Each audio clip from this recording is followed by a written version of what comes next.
palavra muito a respeito disso nessa noite. Lucas 10, versículo 2. Ministrei essa palavra aos irmãos lá, agora antes de começar o culto, no momento de oração. E o conselho que eu dei para aqueles irmãos ali, que serão louvor e intercessão, também passo aqui para vocês. Deixe com o seu coração aberto para receber o Senhor. Amém? Para aquilo que Deus quer ministrar ao seu coração. Às vezes a gente chega para o culto, às vezes fica preocupado com algumas coisas. Quem está à frente preocupado em ministrar, quem está assentado preocupado com uma série de coisas, né? Um horário, às vezes uma preocupação da semana, as coisas a fazer. Esse é o tempo que você separou para dedicar ao Senhor. Então se alimente, abre o seu coração e receba de Deus em sua vida. Eu sei que Deus tem muito para fazer no nosso tempo. Lucas 10, versículo 2 diz: e lhes fez a seguinte advertência: a seara é grande, mas os trabalhadores são poucos. Rogai, pois, ao Senhor da seara que mande trabalhadores para a sua seara. Vou ler novamente. E lhes fez a seguinte advertência: a seara é grande, mas os trabalhadores são poucos. Rogai, pois, ao Senhor da seara que mande trabalhadores para a sua seara. Amém?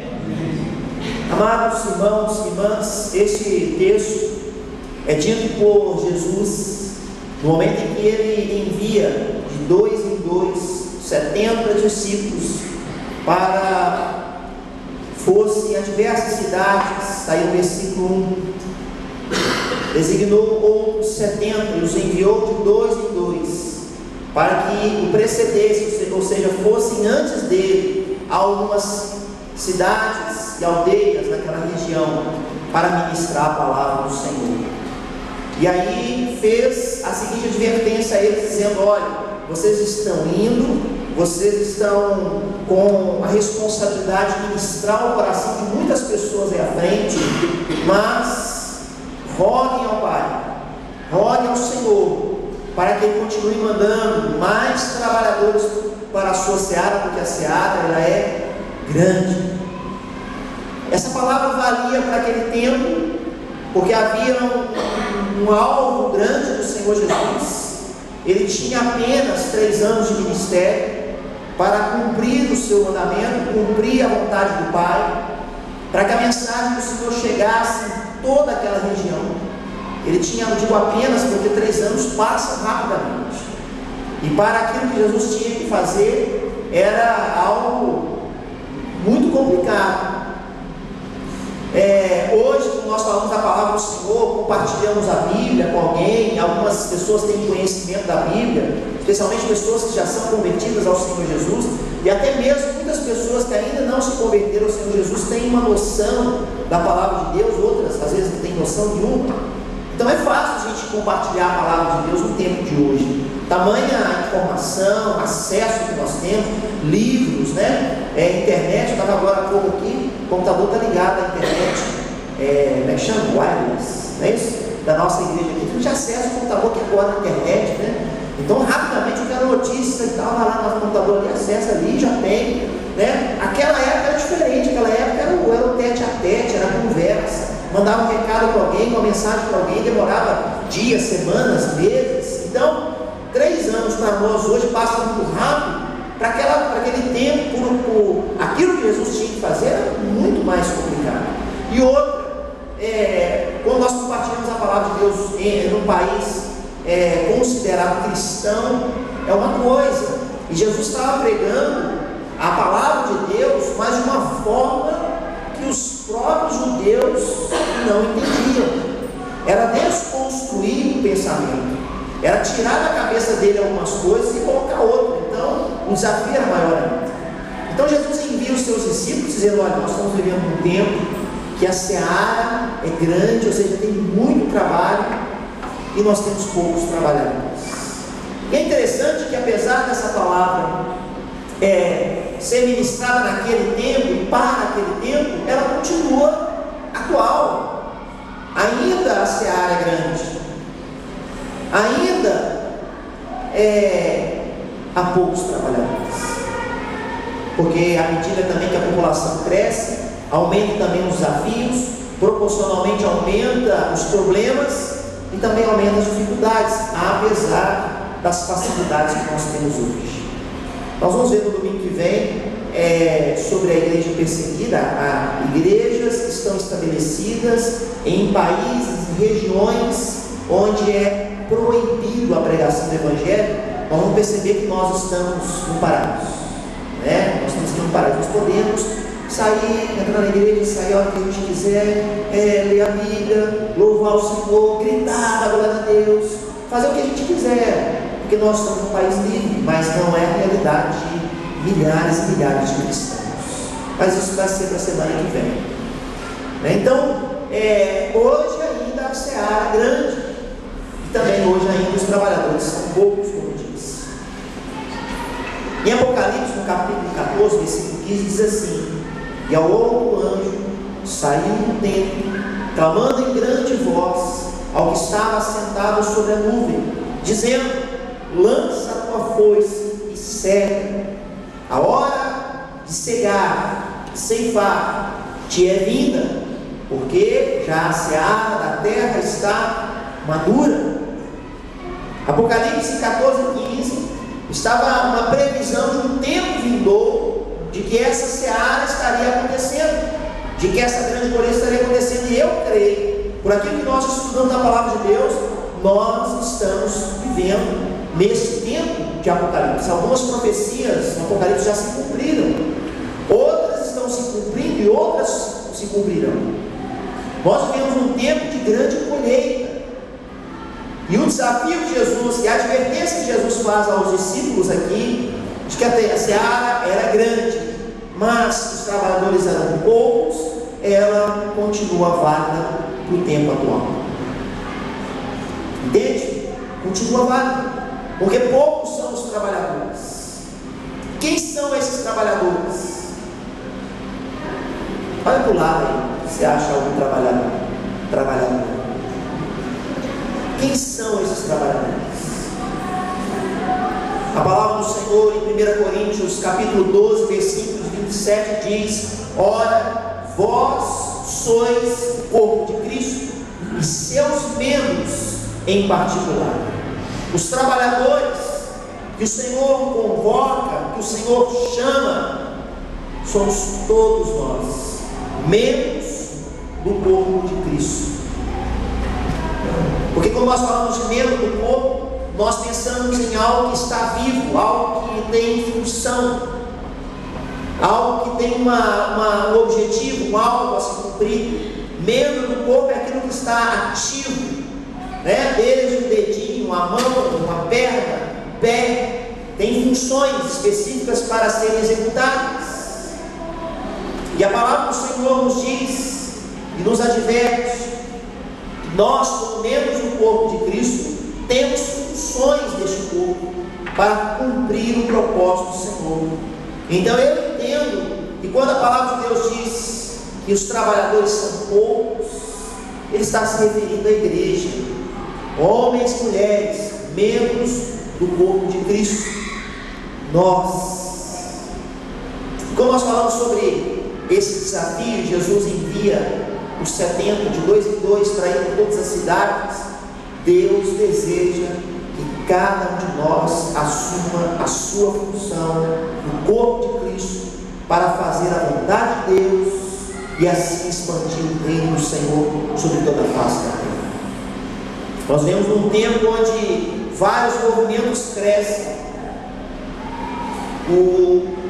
Os evangélicos têm crescido no país, mas também os adeptos GLS, depois GLS, não sei das quantas, né? Grupo de lésbicas, simpatizantes, né? Enfim, cresce também. A parada gay em São Paulo reúne milhões de pessoas.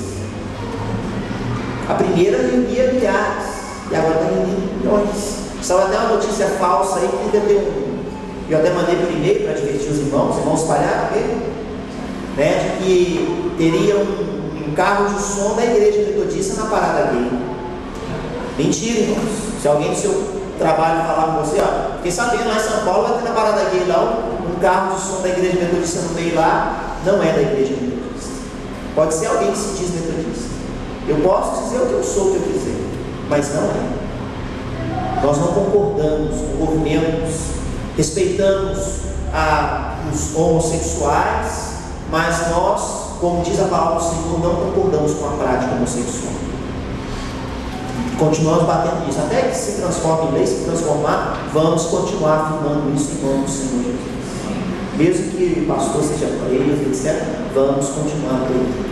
Nessa igreja nós não faremos casamento de homossexual no nome do Senhor Jesus. Por mais que o mundo estabeleça isso, por mais que se transforme em lei, que corra-se risco de punição a igrejas e aos sacerdotes, nós não aceitaremos. Amém? Não deixamos de amar o homossexual, mas não concordamos com a prática de vida deles e de muitos outros que estão em vida de pecado. Amém? Mas o que a palavra de Deus nos chama? Que cada um de nós somos esses trabalhadores, esses ceifeiros. Algumas Bíblias vai dizer que a ceifa é grande, os ceifeiros são poucos, que está relacionado àquele que tem a responsabilidade de colher. Ceifa, cega, significa tempo de colheita.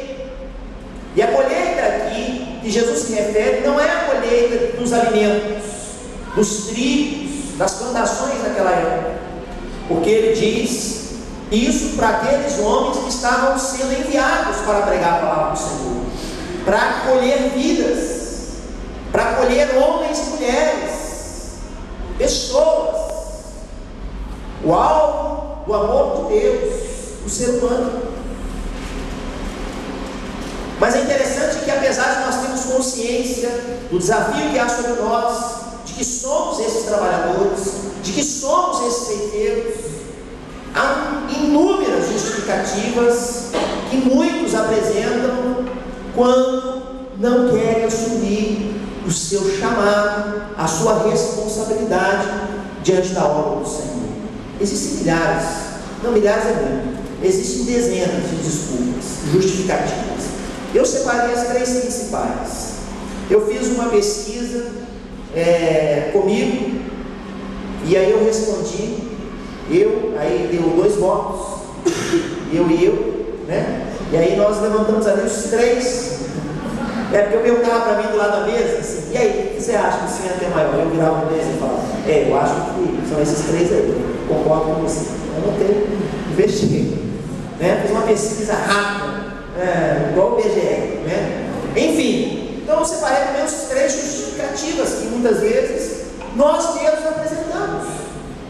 Quando dizemos assim, olha, a seara é grande, os ceifeiros são poucos, os trabalhadores são poucos, aí você diz, não, eu não sou esse trabalhador, por quê? E aí tem pelo menos 3 justificativas. A primeira delas, tempo. Repita comigo assim, tempo. Mais uma vez, tempo. Tempo. Você já ouviu alguém dizer para você, nossa, está comigo, o tempo está curto? Já ouviu alguém dizer isso? Aqui na igreja Metodista Central eu nunca ouvi essa frase. Irmão, nós precisamos orar mais, e chegar mais cedo para isso, e fazer isso, evangelizar, pregar a palavra, e ir nas células, chegar na escola dominical, vir para o culto. O que muitos respondem? Pastor, tempo, agenda, muita coisa. Desculpa, aqui não tem isso, assim, né? Mas quando eu fui pastor lá em Belo Horizonte, eles falavam isso, capital, né? Correria, corre, as coisas funcionam 24 horas por dia, não param, né? Grandes centros, Patinho, cidade interior, pequena, 240 mil habitantes, Belo Horizonte, mais de 2 milhões, 3 milhões, né? Então, aqui pequenininha, tranquilo. Lá em Belo Horizonte sim tem esse problema, aqui não. Tempo, amados. Alguns dizem, não tem tempo. Se eu tivesse um pouquinho mais de tempo, pastor, eu orava mais, eu jejuava mais, eu testemunhava mais, eu ia para a célula, assim, com certeza eu estava lá firme. Eu faria uma visita a amigos meus que estão precisando de Jesus. Eu tenho, se eu tivesse mais tempo. Mas se Deus quiser, quando eu terminar a minha faculdade, se Deus quiser, quando eu terminar essa etapa do trabalho, essa semana agora, esses dias está meio complicado lá no trabalho, o patrão está exigindo mais, mas passando essa fase, eu vou descansar. Ou então, não, esse tempo de frio, a gente já fica já meio assim, né, com sono, acordar cedo, e hoje de manhã, misericórdia para levantar daqui a cama. Meu celular tocou 3 vezes, eu desliguei nas 3 vezes, no quarto eu acordei já assustado, 7h19, é para ter acordado 7 horas. Corremos, arrumamos os meninos, e a gente, chegamos aqui na igreja 8h10, batendo um recorde, né? Uma 4 em 40 minutos, e sair, chegar na igreja 8h10, né? A gente tinha que preparar as coisas para poder estar pronto aqui esse copo de Deus. Ai, glória a Deus. Tempo, meus amados, o tempo na época de Jesus é o mesmo tempo de hoje. A lua não acelerou o tempo dela de rodar, o sol está rodando mais rápido. O sol não, é a terra que roda mais rápido, né? Em volta, né? A terra também roda entre ela, né? Continua do mesmo jeito, não acelerou. Deus não colocou assim agora no novo milênio. Eu vou dar uma aceleradinha, eu vou colocar um motor flex no movimento solar da Terra para acelerar um pouco mais. É o mesmo tempo, é o mesmo tempo, são as mesmas 24 horas, é o mesmo período. Pastor, mas naquela época eles não tinham tanta coisa para fazer. Lá naquela época, irmãos, se a gente for perceber, quanto mais vai passando o tempo, mais fácil fica a nossa vida. Agilidade. Eu lembro que quando eu era novo, já aprendi aqui, né? Depois que eu tirou outro dia, quando eu era novo, e eu ia para, por exemplo, minha mãe levava a gente no dentista, no centro de Belo Horizonte, a gente saía de casa no nosso bairro, as ruas eram todas de terra, e o ponto mais próximo da nossa casa era um bairro vizinho chamado Pindorama. O ônibus parava no ponto final lá, coisa assim de 20, 30 minutos a pé. E minha mãe arrumava a gente tudo direitinho, né? Pegar aquelas poeiras, essa época agora que não chovia, era uma nata assim de poeira, sujava tudo. O que minha mãe fazia? Vamos esperar um ônibus que passa aqui no bairro. Hoje chama circular, mas nessa época chamava poeirinha. Vocês imaginam por que chamava poeirinha? É um ônibus velho, todo cheio de poeira. Você sentava no banco, batia o banco, saía aquela fumaça. Vamos esperar a poeirinha. Aí a gente esperava a poeirinha. A poeirinha passava de hora em hora e meia. Às vezes também desistia e falava: é o seguinte, vocês vão de chinelo, a gente desce, chegar lá no ponto de ônibus, eu levo uma garrafinha d'água, alguma coisa, embora perto de vocês lá, eu coloco no tênis e a gente vai embora. Mais ou menos 1h30, 2 horas, a gente chegava no centro de Belo Horizonte, para a gente ir no dentista. Hoje, se o trânsito ajuda, né? Coisa de 40 minutos você está lá, na mesma distância, por causa do meio de comunicação mais rápido. Hoje, se eu preciso falar com alguém, se você não está em casa, eu ligo no seu celular e converso com você. Antes você deixava recado. Tem muita gente aqui que é dessa época. Liga para casa do irmão, e daí? Tá não, quer deixar recado? Depois eu ligo. Precisava uma coisa urgente, o que você fazia? Esperava 2, 3, 4 horas. Ligava 2 horas da tarde, não chegou ainda não, que hora que chega? 6 horas, estava falando da pessoa só 6 horas. Isso é recente, irmão. A coisa de 15, 18 anos atrás, celular não existia. Não é verdade? Ou seja, facilitou a comunicação, acelerou o processo. Era para a gente estar tendo mais tempo. A tecnologia veio às nossas mãos para facilitar, para agilizar. Antes você escrevia uma carta, ficava lá 2 horas, escrevia a carta, entregava a carta e enviava essa carta. E daí a 10 dias, mais ou menos, o seu familiar recebia a carta para receber notícias. Hoje tem o celular, internet, telefone,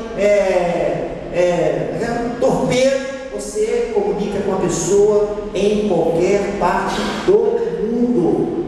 Você tem um amigo, seu parente, seu está lá no Japão, se você quiser conversar com ele agora, você conversa com ele. Não é verdade? Coisa de alguns anos atrás isso não acontecia. Ou seja, era para melhorar a nossa qualidade de tempo. Mas o que está acontecendo com a sociedade? Não tem tempo.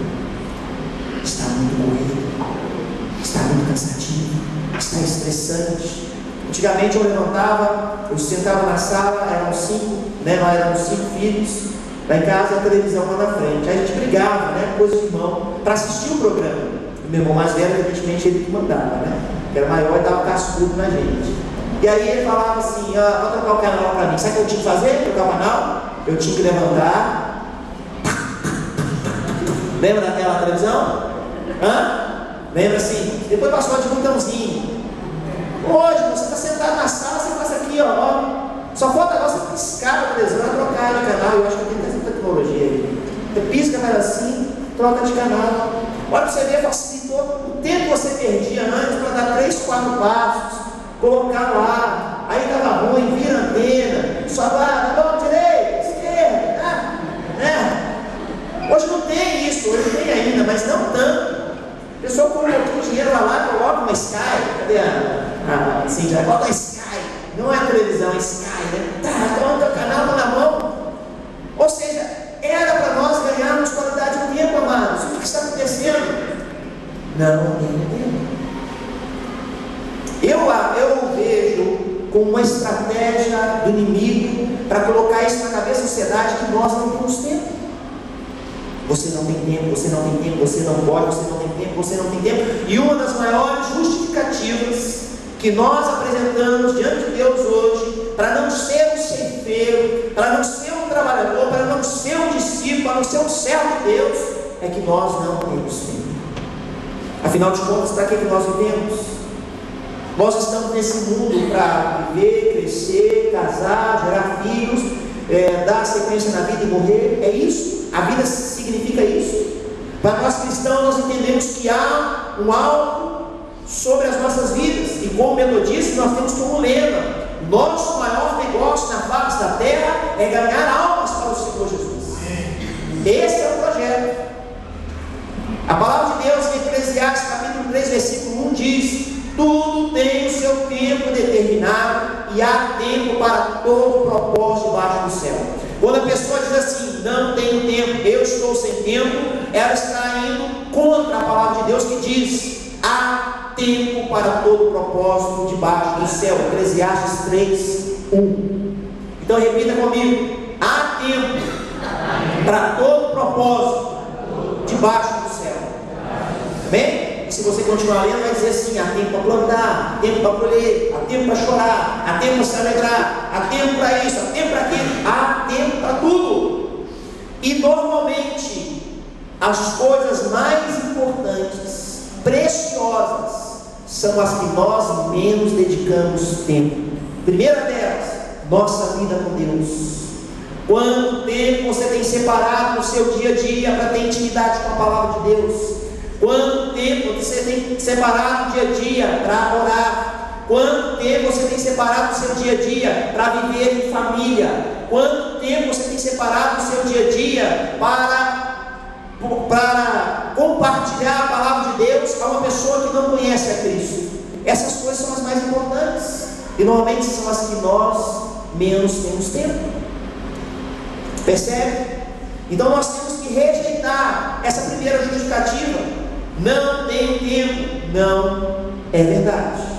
Tempo nós temos que saber administrar o tempo, saber priorizar as coisas, saber colocar em ordem. Eu sempre, quando eu lembro disso, eu lembro do minha abençoada ovelha de 8 anos, 10 anos atrás. Quando eu conversei com ele, falei: irmão, eu estou sentindo que você está meio devagar e tal. Não, pastor, eu estou trabalhando muito. E aí ele disse assim: é porque ele tocava bateria na igreja. Não, você está trabalhando muito, não estou tendo muito tempo para ensaiar e tal. Não, irmão, você tem que fazer o melhor do Senhor, não pode deixar a peteca cair. Eu estou agora com correria e tal.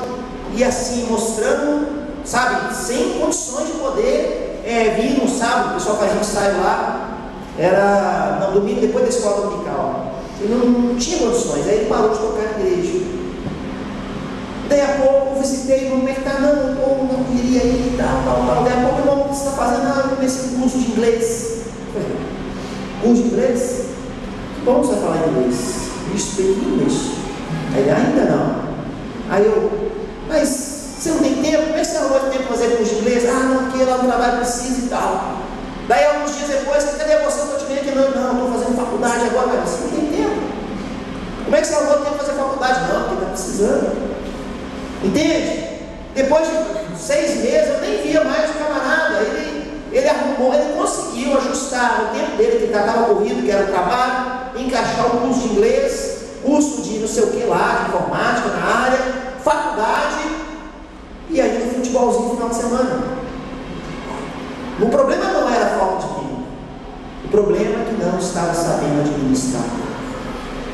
Então, comece a profetizar isso sobre a sua vida. Deus, me dê sabedoria e graça para administrar o tempo. O tempo é muito precioso, ele é curto, é verdade, o tempo que nós vivemos em vida aqui na terra. Então temos que ajustá-lo à vontade do Senhor. Deus nos chama como ceifeiros e trabalhadores, e temos tempo para isso. Amém? Então não aceite isso. Então significa que o pastor a partir de hoje é irmão, não precisa de você. Não tem tempo, não vai ser justificativa mais. Amém? E esse é a nossa vida, amém. Glória a Jesus. Amém, irmãos? Não vai sair esse ano. Porque senão eu vou arrumar tempo. Eu tenho que arrumar tempo. Porque o Senhor conta com você para essa grande colheita. Deus conta com você para essa grande colheita. Em nome do Senhor Jesus. Esse foi o primeiro. Ficou com 52,3% na pesquisa que eu fiz. O segundo lugar. Ah, pastor, esse negócio de pregar a palavra, aos discípulos aqui, de lá e tal, eu não tenho chamado para isso. Deus não me chamou, Deus fez psiu para mim. É diferente. Deus não faz psiu para mim. Deus chamou você. Te chamou como filho amado. Deus te chamou como servo valoroso que Ele quer usar poderosamente. Deus te chamou tirando do mundo de pecado, trazendo para a luz dele. Deus te chamou. Deus não fez isso. Deus te chamou pelo nome, te pegou pelas mãos e trouxe você para a presença dele. Então essa justificativa diz: ainda não tenho chamado para isso. A Bíblia diz em 2 Timóteo capítulo 1 versículo 9 que nos chamou, nos salvou, Ele que nos salvou e chamou com a sua santa vocação, não segundo as nossas obras, mas segundo o seu propósito próprio e graça que nos foi dada em Cristo Jesus antes dos tempos dos séculos. Deus nos salvou e nos chamou. Todos nós temos chamado para sermos ceifeiros. Todos nós temos chamado para servir ao Senhor. Todos temos chamado de ser um vaso nas mãos do Senhor. Existe uma frase que muita gente acha que é bíblica, que diz: Deus não chama os capacitados, mas capacita. Deus não escolhe. Um negócio assim. Deus não chama os capacitados, mas capacita os escolhidos. Uma coisa assim, né? Não escolhe os capacitados, acho que é isso. Escolhe os capacitados, mas capacita os escolhidos. Isso não é bíblico. Não está essa frase ali. Mas a raiz é bíblica. Porque nós percebemos na palavra do Senhor vários exemplos de homens e mulheres que não eram capacitados, mas Deus os chamando, os capacitou para servir ao Senhor com integridade de coração. Os apóstolos foram um grande exemplo disso. Homens iletrados, homens sem capacitação, Deus usou poderosamente a vida deles. Deus chamou a mim e a você para sermos ceifeiros deste tempo, dessa grande seara que estão à nossa volta, em nome do Senhor Jesus. O problema não é o chamado, pois Deus chamou a todos nós para servir, como eu li aqui em 2 Timóteo, capítulo 1, versículo 9. Deus nos chamou e nos concedeu talentos, dons que devem ser usados. Nem todos pregarão, nem todos usarão um instrumento para adorar ao Senhor, nem todos irão para a praça pública e falarem em público, nem todos assumirão uma classe para pregar, mas todos nós temos um chamado específico para as nossas vidas. e cumprir o mandamento que Deus tem para cada um de nós. Ministério significa serviço. Todos nós temos qualificação para servir o Senhor. Desde o momento em que a pessoa é recepcionada, nós estamos orando e pedindo a Deus para colocarmos, nós temos ali uma escala, de pessoas que ficam ali à porta recepcionando, mas nós temos orado e clamado a Deus mais obreiros nessa área, de acolher pessoas, de receber pessoas, é um chamado. Pessoas que têm um sorriso no rosto, sorrir à vontade, essas pessoas já têm um chamado de recepcionar as pessoas. Nós temos orado e clamado a Deus de pessoas para assumir funções na igreja que são essenciais, como por exemplo na escola dominical. Nós estamos orando e pedindo a Deus pessoas, por exemplo, para ajudar professoras, de serem ajudantes, só ficar olhando criança.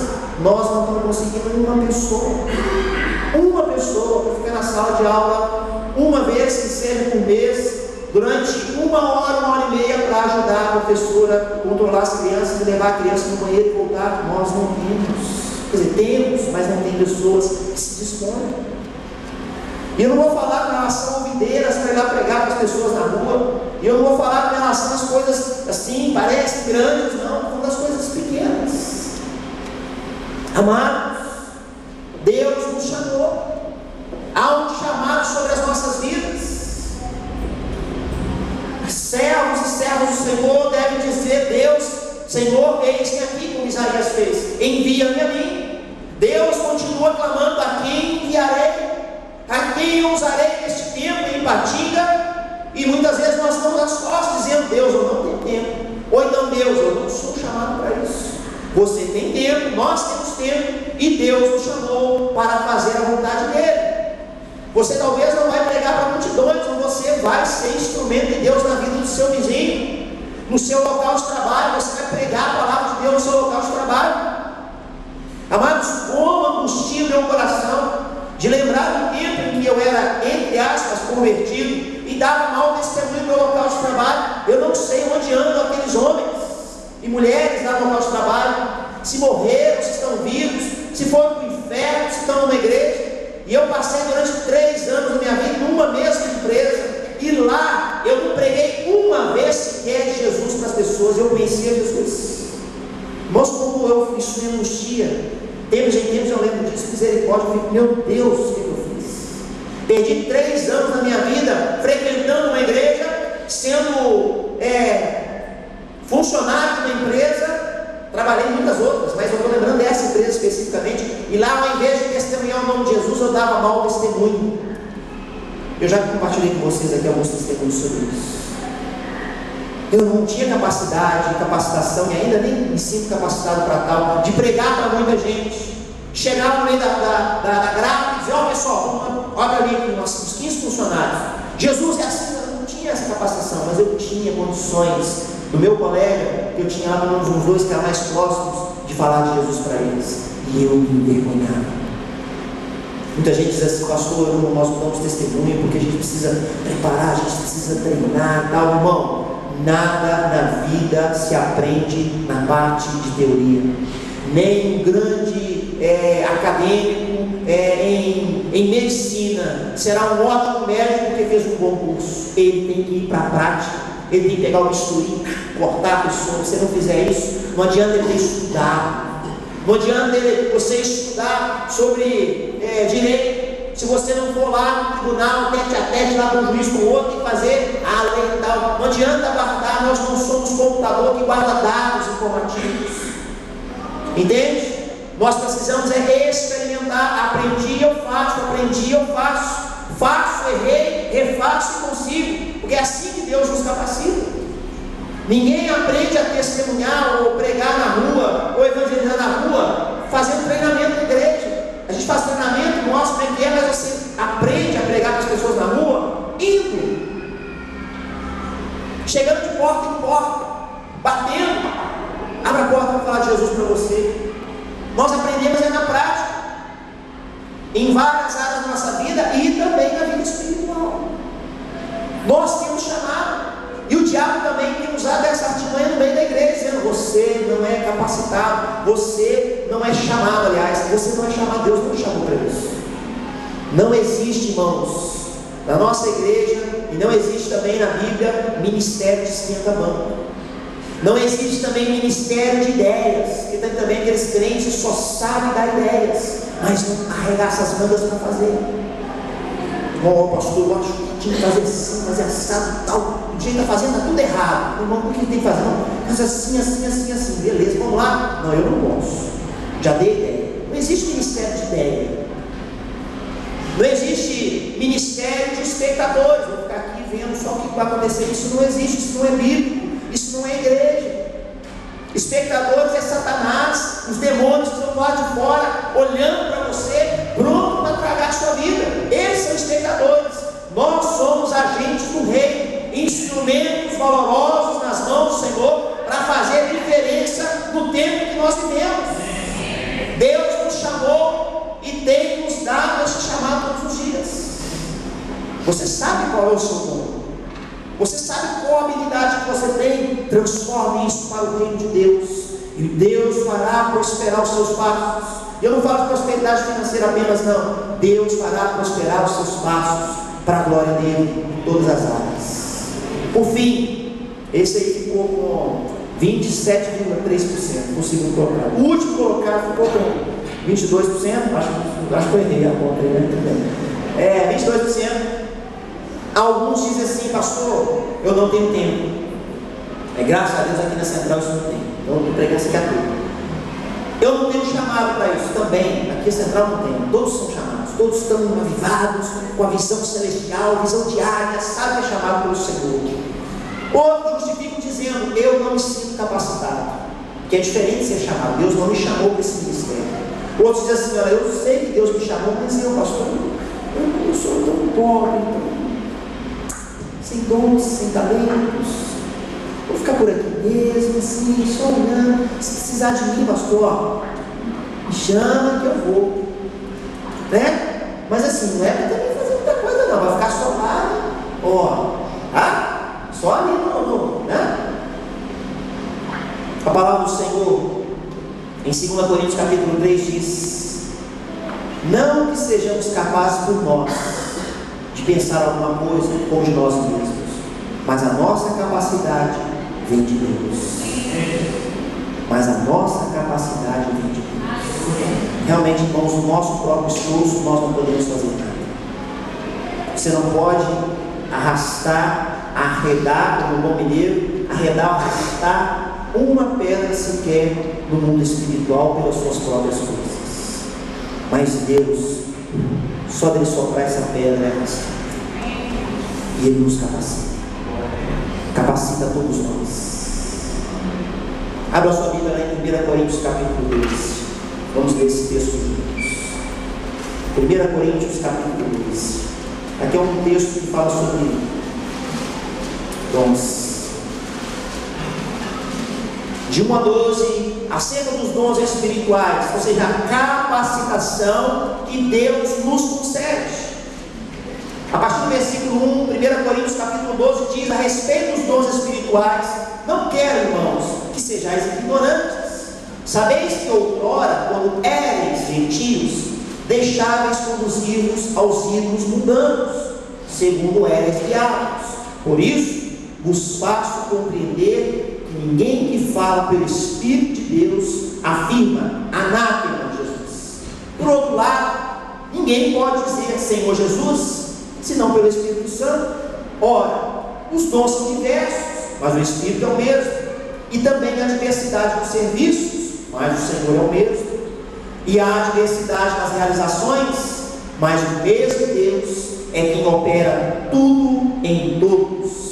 A manifestação do Espírito é concedida a cada um visando um fim proveitoso, porque a um é dada mediante o Espírito a palavra de sabedoria, a outro, segundo o mesmo Espírito, a palavra de conhecimento, a outro, do mesmo Espírito, a fé, a outro, do mesmo Espírito, dons de curar, a outro, operações de milagres, a outro, profecia, a outro, discernimento de espíritos, a um, variedade de línguas, a outro, capacidade para interpretá-las. Mas um só e o mesmo Espírito realiza todas essas coisas, distribuindo-as como lhe apraz a cada um individualmente. Ou seja, todos nós temos dons dados pelo Senhor, e Ele nos concede. Por isso que eu sempre afirmo essa palavra: não pede não, que Deus dá.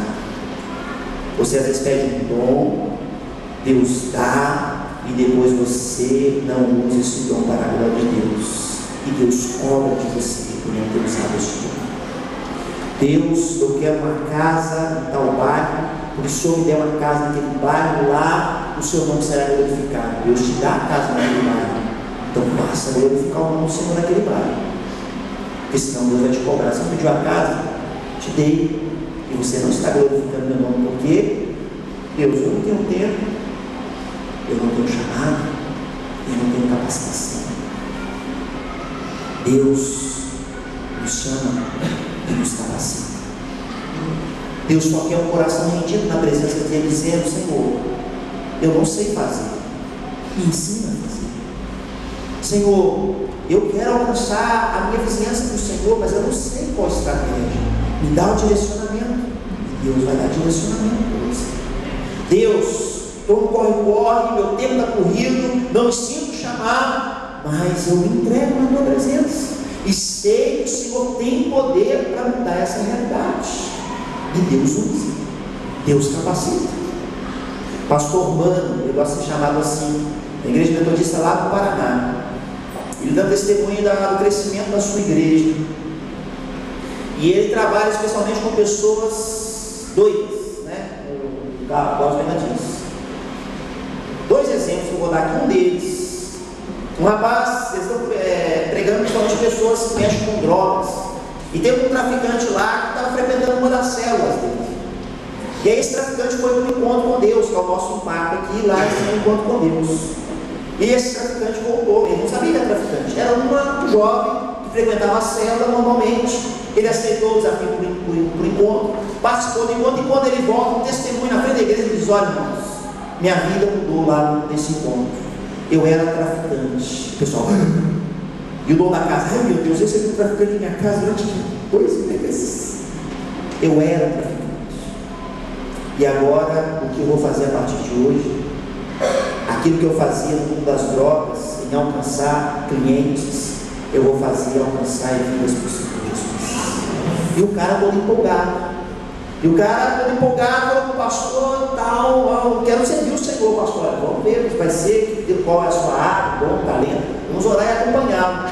E aí, você, quando está vivenciando a vida em célula, você procura o líder de célula, o líder de célula começa a te ajudar. E aí, terminado o culto, depois de uns 2 meses, depois que aconteceu, acho que 1 mês, até menos, ele termina o culto, igreja grande, chega lá o líder de célula com esse irmãozinho: pastor, você dá um tempinho aí e tal. Aí tá, tudo bem, o pastor recebe os 2. Aí o traficante, cheio de gira, aquele negócio todo e tal. E aí, cara, o negócio do pastor, o negócio seguinte, ó, tal, né? E aí ele falou assim: pastor, eu tô com umas ideias aí, meia doidas, mas eu preciso da sua aprovação. Irmãos, quando vem alguém falar isso, o pastor treme nas bases. Jesus amado, eu tô aqui com uma martela, sim, não, né? E se eu falar não, eu tiver que falar sim. Se eu falar sim, eu tiver que falar não. Aí ele já começou, o pastor começou assim: Jesus, não, que eu tinha conversando com o meu líder de célula. Aí o líder de célula disse assim: baixa a cabeça não. Aí o pastor disse: Jesus, esse negócio é tudo. Que é o seguinte, pastor, como eu falei aqui na igreja, eu converti e tal, e eu sou traficante, era traficante, e eu controlava 8 bocas de fumo na região lá. O que eu faço? Aí o pastor: fecha as bocas de fumo e pronto. Não, pastor, não funciona assim. Se você fecha a boca de fumo, tem outro traficante, assume e reabre ela. Aí o pastor: é verdade. Eu estou com uma ideia doida aqui, pastor, mas o senhor tem que ter autoridade. Se não você não vai fazer. Aí ele falou: irmão, o que vocês estão pensando? Eu conversei com o meu líder de célula aqui, nós vamos fazer 8 bocas de oração. Aí como é que é? A estratégia é a seguinte: eu pego uma turma aqui da igreja, que também é esse traficante, eu conheço uns 6, 7 que era meu cliente aqui da igreja, né? Era cliente. E eu estou vendo que eles estão aqui na boa, eu vou chamar eles, vou treinar eles, e eu vou deixar uns 2, 3 em cada boca de fumo. E aí na hora que chegar aqueles caras lá assim, para comprar droga, aí eu vou ficar lá fingindo que eu vou vender droga. Na hora que chegar para comprar droga, a gente taca a mão e ora que é demônio. porque eles vão cair, porque eu caí não para, eu caí não encontro com Deus, pastor. Só um monte de demônio em mim, falando. Aí o pastor, e aí a gente ora, prega para eles, leva para o encontro, eles são transformados. O que o senhor acha? Ó, pastor, se eu tiver que me chamar para ir uma dessas aí, está liberado. Não, eu não preciso de não, só me dá a bênção que eu faço. O pastor, está abençoado. Irmãos, ele compartilha dizendo, irmãos, o que tem de traficante converter na minha igreja? E esse rapaz é um dos maiores pescadores de vidas que o Senhor levantou no nosso meio. Pessoas vão lá e estão fazendo isso mesmo, pessoas vão lá na boca de fumo, ele ora, pá, está caindo demoniado, expulsa o demônio, levanta o bloco, o que aconteceu aqui? Olha, aconteceu com Jesus, é a droga que você está precisando, e agora você está dopado nele e tal, que jeitão dele, né? Vou levar você para um lugar muito bom, leva para a igreja, leva para a célula, leva para o encontro, os caras estão sendo transformados. Um cara que ninguém dava nada por ele há um mês antes, um camarada que era discriminado pela sociedade, e que se aquele líder de céu soubesse que ele era traficante, está frequentando a sua casa, ele ia ficar apertado na agenda de Janaína, pegou um traficante lá, para se frequentar a sua casa. Alguém gostaria de um traficante na sua casa lá, perto dos seus filhos e tal? Você vai ficar assim, meu Deus, esse espião, você não está vindo aqui de casa para olhar as coisas que ele quer for entrar aqui no lugar, não é? Verdade, irmãos, eu mensagem assim. E Deus o capacitou. Ele está sendo um dos maiores evangelistas da igreja. Já nos convertemos em quantas gente? Não sei se o Cláudio mesmo, quantas pessoas, que não falou o número não. Falou não. E o outro caso, uma senhora humilde, numa cela, acontecia a cela, e ela era, acho que, faxineira, o pessoal fala secretário do lar, isso é coisa de rico, como é que fala? Empregado doméstico, né? Secretário do lar. Empregado doméstico. Ela trabalhava lá na cela, não sei, alguma coisa, não lembro o início da história. Vou falar mais ou menos por alto. Se eu errar, depois o Cláudio conserta. E ela, muito humilde, não sabe ler nem escrever, ouviu falar de Jesus numa das celas e se converteu a Jesus. E se colocou à disposição do Senhor. Uma senhora de idade, 60, quase 70 anos. Não sabe falar, não sabe escrever, mas apaixonou-se por Jesus. O pastor Mano, Deus testemunho dela, ele faz esse destaque, e você vê que na hora que ele fala, ele fica até emocionado. Ela é uma das maiores ganhadoras de vida que a igreja deu. Ela começou uma célula na casa dela, aquela célula se multiplicou, parece que 4 ou 5 novas células. Começou com 2, 3 pessoas, com as vizinhas. Pastor, me ensina como é que é esse negócio aí, que eu quero a célula lá. Capacitaram ela dentro das possibilidades, pelas limitações que ela tem de leitura e escrita, e ela começou uma célula. Aquela célula passou para 10, 12 pessoas, gerou líder na célula, multiplicou uma vez, multiplicou 2, 3, hoje quase todo o bairro já foi alcançado pelo Senhor Jesus através da célula dela. E ela começou uma célula agora na escola, parece que ela trabalha na escola, acho que é isso, não é isso? Ela começou uma célula na escola, na hora do recreio. Ela trabalha hoje, ela trabalha como cantineira na escola. Sabe o que está acontecendo na hora do intervalo? Entre um turno e outro, as professoras da escola sentam para ouvir ela falar de Jesus. E aí o pessoal perguntou para ela, nós professores se converteu, está na igreja hoje, o que você viu na hora? Nós temos intelecto, conhecimento, damos aula aqui, mas na hora que essa mulher abre a boca para falar de Jesus, ela tem uma sabedoria, um conhecimento, que isso nos chamou, nos cativou o coração. E ela montou uma célula na escola dela com professores, e ela ainda não sabe ler e nem escrever. Irmãos, dizer que você não é capacitado também não é justificativo. O Deus nos capacita. Basta colocar o nosso coração e dizer: Senhor, eu quero, eu não sei como fazer, é difícil, é complicado, mas Senhor, o Senhor pode me usar, o Senhor pode me usar. Amém? E por fim, esse testemunho não precisa esquecer. Um rapaz começou a ir na célula, se livrou da bebida, levaram ele para a casa de recuperação, se livrou da bebida e voltou. E aí eles faziam um tratamento, acompanhamento de perto. Esse rapaz pegou e desviou. Ele resolveu assumir um trabalho em uma outra cidade e ele ainda não estava consolidado. O pessoal: não, aceita esse trabalho agora não, rapaz, segura, fica em pé da gente. te aconselhar, não, é um trabalho muito bom, preciso sair, a cidade, a oportunidade de emprego é muito boa, eu já estou liberto, olha, não está consolidado, é bom ser. Ele resolveu mudar de cidade, mudou de cidade, chegou lá, sozinho na outra cidade, a família longe, a igreja longe, não deu 15 dias, desviou, começou a beber de novo. Aí acontece, chegava bêbado no trabalho, o pessoal mandou ele embora, e ele volta para a cidade, e voltou a ir para a igreja de novo, ir para a cela, só que ainda bebendo. Ele ia na cela, ficava uma semana sem beber, recaía, aqueles altos e baixos. E esse pastor, ele conta a história dizendo o seguinte, que esse rapaz, um dia, descendo a rua, tinha tomado uma cervejinha depois do trabalho, estava indo para a cela, ficou, vou para a cela, não vou para a cela, não sou, tomou uma cervejinha, não vou para a cela assim mesmo. E já meio de fogo, né? Tanto bêbado. No meio do caminho ele encontra um muçulmano, não é muçulmano mesmo? É isso? No meio do caminho ele encontra um muçulmano, aí um cara muito amigo dele, muitos anos, que se converteu ao islamismo. E aí, cara, beleza?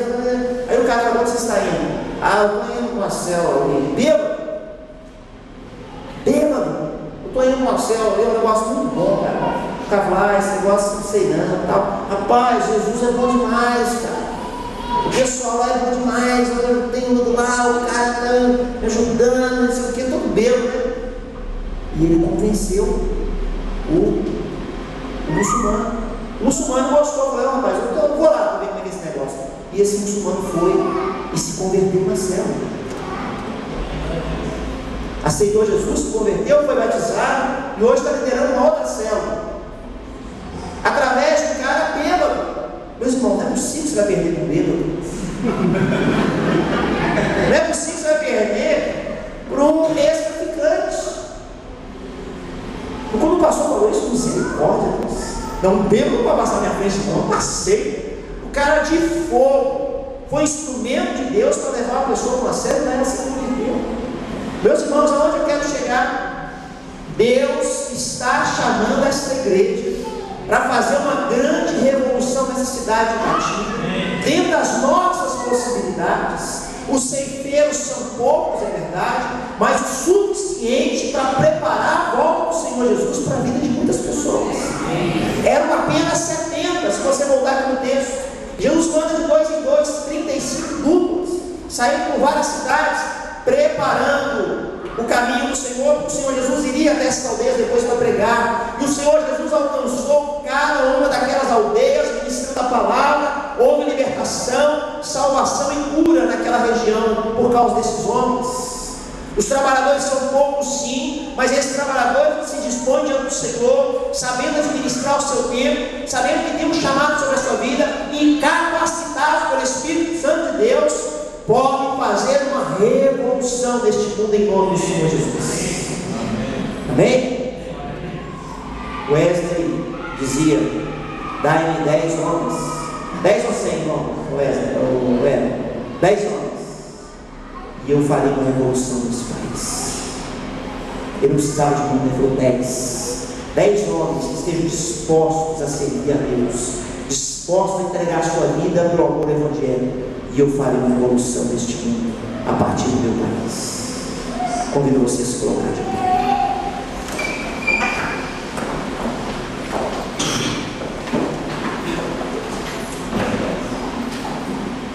Amados, nós temos ministrado e falado sobre células, sobre impacto, sobre discipulado, mas eu quero dizer para você que tudo isso só pode acontecer real quando nós nos escondemos. Essas três justificativas aqui, eu as vejo como uma forma de mascarar uma realidade. Dentre outras, que eu poderia citar como justificativas, que às vezes nós apresentamos, talvez a maior delas, que está por trás de não ter chamado, não me sentir capacitado, está registrado aqui em Mateus no capítulo 24, diz assim: no Monte das Oliveiras, achava-se Jesus assentado, e quando se aproximaram dele os discípulos em particular, lhe pediram: diz-nos, quando sucederão estas coisas, e que sinal haverá na tua vinda da consumação do século? Ele lhes respondeu: vede que ninguém nos engane, porque virão muitos em meu nome, dizendo: eu sou Cristo, e enganarão a muitos. Certamente ouvireis falar de guerras e rumor de guerras. Vede, não vos assusteis, porque é necessário assim acontecer, mas ainda não é o fim. Porquanto se levantará nação contra nação, reino contra reino, haverá fomes, terremotos em vários lugares. Porém, tudo isso é o princípio das dores. Então sereis atribulados, vos matarão, sereis odiados, todas as nações, por causa do meu nome. Neste tempo, muitos hão se escandalizar, trair, odiar uns aos outros. Levantar-se-ão muitos falsos profetas, enganarão a muitos, e por se multiplicar a iniquidade, o amor se esfriará de quase todos. Curva a sua cabeça. Talvez o maior desafio que nós temos como igreja nessa noite, de ao invés de apresentar justificativas, que às vezes o nosso coração está se esfriando no amor de Deus. O amor do Senhor precisa estar batendo, pulsando nos nossos corações. O Senhor Jesus, que nos últimos tempos o amor de muitos, de quase todos, se esfriaria. Amado, não sejam destes, porque quando o amor do Senhor pulsa no meu coração, por Ele e por vidas, eu amo o tempo. Quando o amor do Senhor pulsa no meu coração, por Ele, por vidas, eu me sinto chamado pelo Senhor. Quando o amor do Senhor pulsa, bate forte no meu coração, por Ele e por vidas, eu me abro para ser capacitado por Deus. Se sinta incomodado nessa noite, meu amado. Minha irmã, se sinta incomodada nessa noite, dizendo: Deus, o que eu tenho feito pelo Senhor, na tua obra? Eu mesmo, irmão, eu fico às vezes pensando: Deus, será que eu estou trabalhando direito? Será, Deus, que o que eu tenho feito é suficiente, Senhor?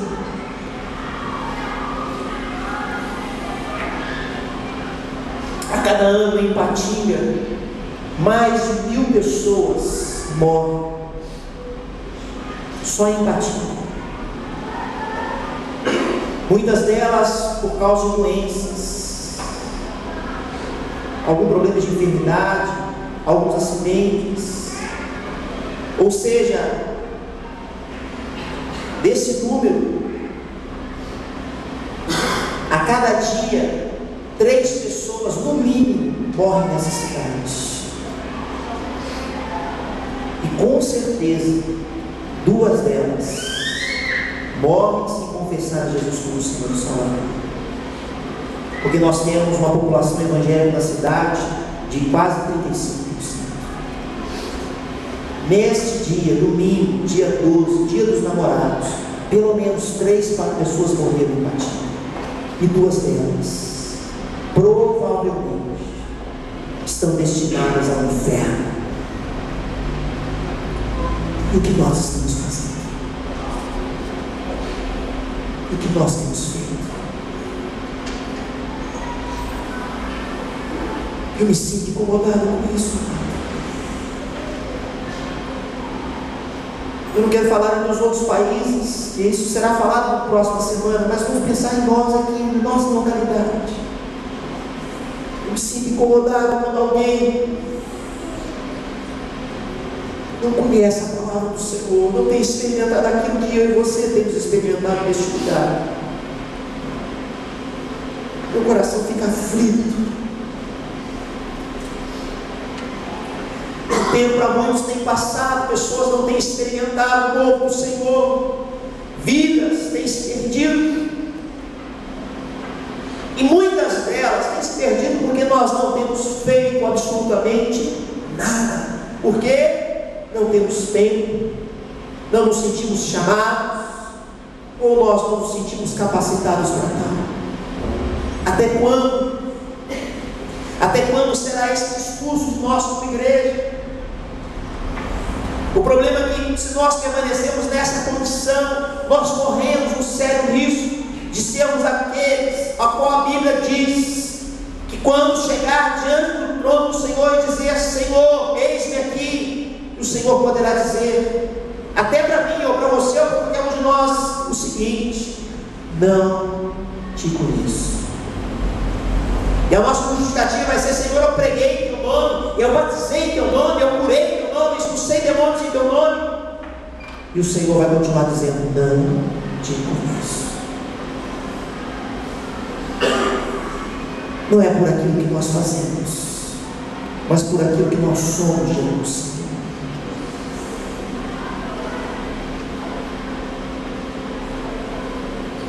Ó Deus, gera, Deus, no nosso coração um sentimento, Deus, de desconforto.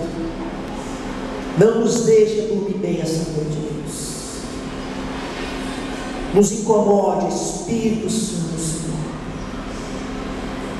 Talvez, Senhor, pareça uma oração egoísta, uma oração contrária à tua vontade, pedir ao Senhor que não nos deixe dormir bem.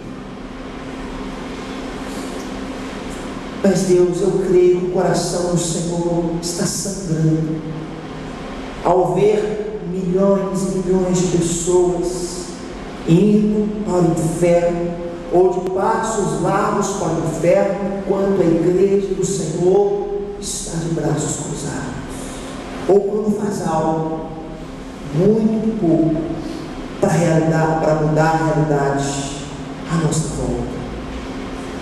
Espírito Santo de Deus, Tu és aquele que nos convence do pecado, da justiça e do juízo. Gera inconformismo no nosso coração, gera sede de fazer a tua vontade, de fazer diferença onde o Senhor nos colocou. Nós não precisamos abandonar trabalho, largar família, ali onde o Senhor nos plantou. Usa-nos como instrumento valoroso nas tuas mãos. Os meus vizinhos precisam ser alcançados pelo Senhor. Meu colega de trabalho precisa ser alcançado pelo Senhor. A pessoa que eu tenho um pouco relacionamento com ela precisa ser alcançada pelo Senhor. Porque se elas morrerem sem eu avisá-las, o Senhor diz na tua palavra que ela morrerá no pecado dela, mas o sangue dela o Senhor vai cobrar de mim, porque não a adverti, porque não falei com o teu amor pela vida dela. Ensina-nos, ó Pai querido, a administrar bem o nosso tempo, para que este tempo seja com qualidade para a glória do teu nome, para que nós possamos declarar em alto e bom som: eu sou um profissional, eu sou pai de família, eu sou esposo, esposa, eu tenho responsabilidades, mas acima de tudo, eu sou um servo de Deus, um discípulo do Senhor Jesus, usado nas mãos de Deus, como pai, como esposo, como funcionário. Eu sou, isso é como hobby, porque a minha essência é ser filho de Deus, servo nas tuas mãos.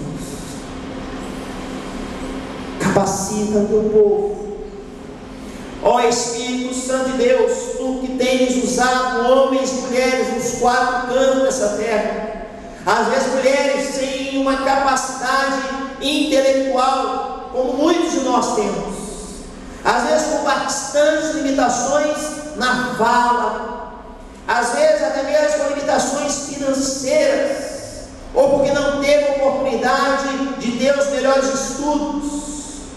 O Senhor as tem usado nas mãos do Senhor.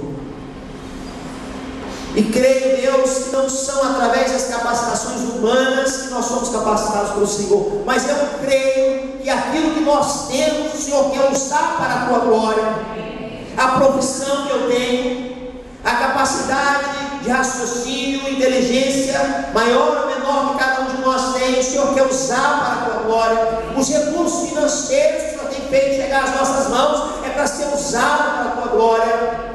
Portanto, Pai querido, nos ensina a saber administrar o chamado que o Senhor tem para cada um de nós, porque aquilo que tu tens para realizar através da Senhor não vai usar outro para fazer, vai ser eu. Espírito Santo de Deus está presente no meio desta igreja. Derrama unção neste lugar. Batiza nessa noite com o batismo de amor pelos perdidos. Batiza, Deus, nessa noite com o fogo da tua glória, mas fogo esse que aqueça o nosso coração de sentimento, de amor, de entrega, o mesmo sentimento que arde no teu coração, Deus, por nós, quando nós éramos perdidos, quando nós não éramos encontrados bem nos seus. O Senhor olhou para cada um de nós, nos chamou pelo nome e disse: tu és meu filho amado. Usa-nos, ó Pai, com esse mesmo sentimento para a vida daquele que nós olhamos às vezes com desdém, que está ao nosso lado, porque aquela pessoa que está do nosso lado pode ser um instrumento valoroso nas suas mãos. Eu te peço, Deus, completa a tua obra neste lugar sobre as nossas vidas, em nome do Senhor Jesus. Poder sentar, amados. Quero encerrar essa palavra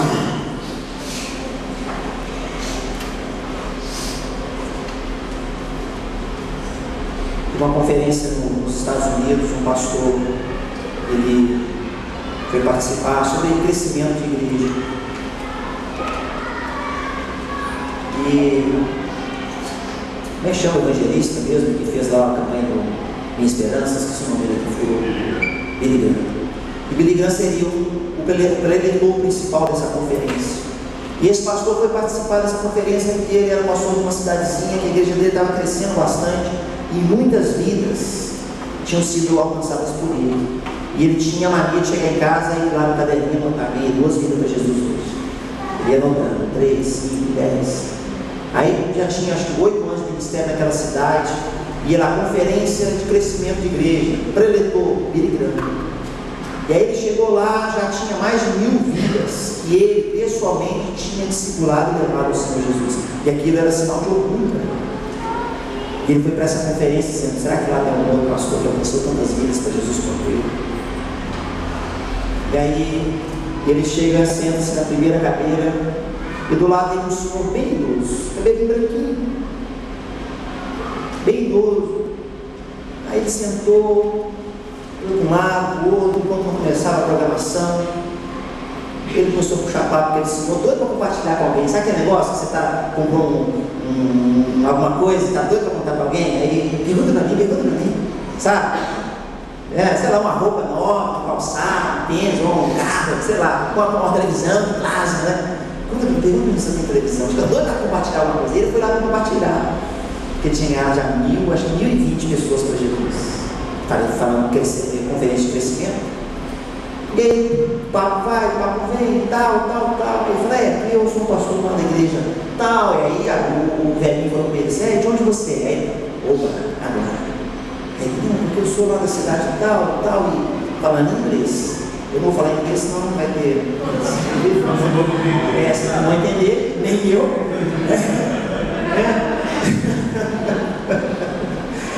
E aí, irmãos, ele disse: isso é um testemunho real. E ele compartilhou esse velhinho e falou: não, porque eu tal, inclusive eu já notei. Já tem 8 anos de ministério naquela cidade e eu levei 1020 vidas para Jesus. Assim, não de pregar e aceitar Jesus 2, 3, não. Elas aceitam e eu mesmo vou, discipulo, batizo, e elas não estão firmes na fé. 1020 pessoas. E o Senhor? Quantas pessoas o Senhor ganhou para Jesus até hoje? Um homem com 80, 90 anos, sei lá, bem velhinho. E ele, os seus parentes, né? Ainda vou chegar lá. E aí o velhinho virou para ele e falou assim: olha, deixa eu pensar aqui. Aí ele respondeu assim. Aí o pastor começou a passar perto, falou: poxa, o menino bicho pelo jeito ali, tanto de idade que ele tem, ele deve ter ganhado, né? 5, 10, 20 mil vidas. E o velho está demorando. Olha, a vida mesmo que eu levei para Jesus foi uma. Aí a pessoa falou assim: coitado, o homem já está quase aposentando, está quase batendo nas portas. Jesus está quase chamando ele para uma vida para Jesus. Aí ele falou assim, só uma? Ele falou assim, uma vida para Jesus. Aí ele falou assim, mas o senhor não se vergonha disso? Não, eu vim para ouvir nessa noite. Aí sobe e me liga para pregar. Aquele velhinho tinha alcançado o menino para Jesus. E o brigando alcançou.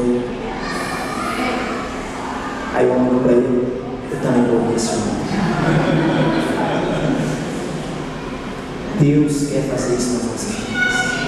Às vezes você fala assim, não só Deus, através de mim, pode alcançar Deus. E o seu nome vai ser lembrado no dia.